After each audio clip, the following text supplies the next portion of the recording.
guys, what is up? This is Chris with Stay at Home Bearded Chef, and today I'm going to show you how to make savory tortillas, something a little bit different than what you've done, or maybe you haven't done it yet. But anyway, first what I have is 2 teaspoons of baking soda. It'll give it some lift, not too much, but I think just the right amount for the thickness of a tortilla. Then I have a pinch of salt in there. I use fine sea salt.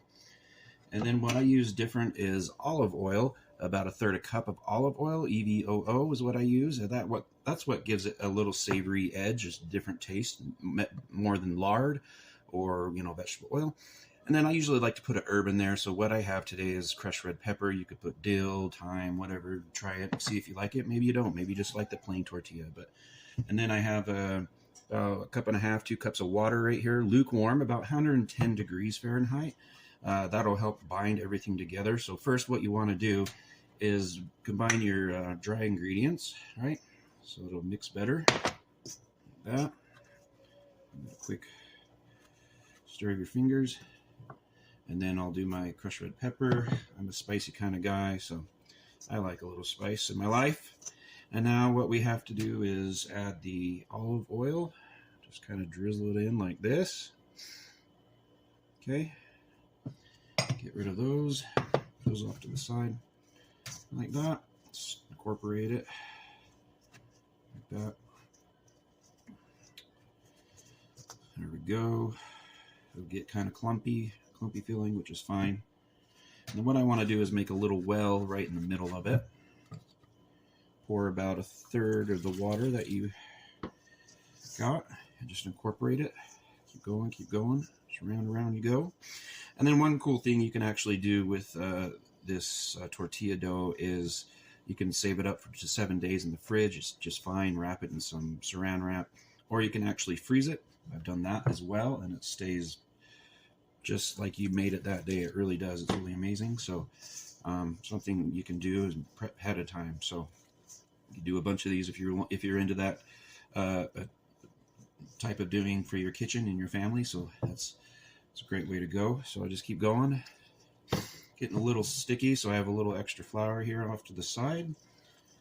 And then really sticky. So you notice it'll be a little bit darker color than what you might be used to if you've ever made tortillas, like I said. Try to get all around the edges. I'm doing sort of a good job here.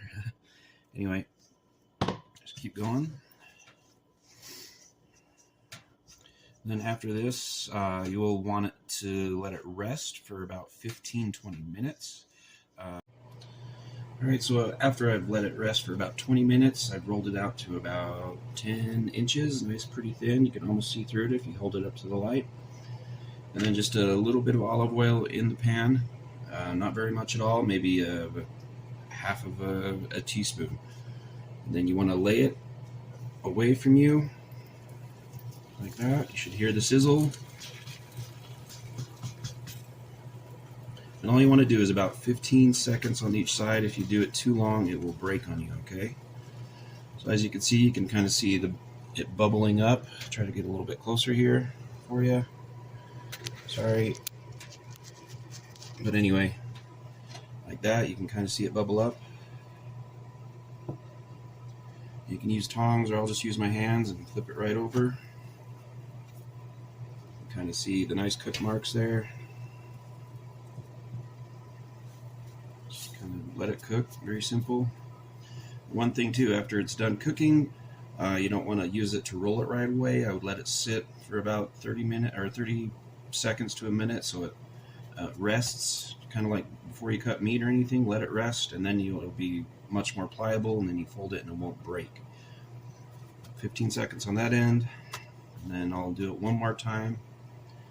See the nice crisp going on there.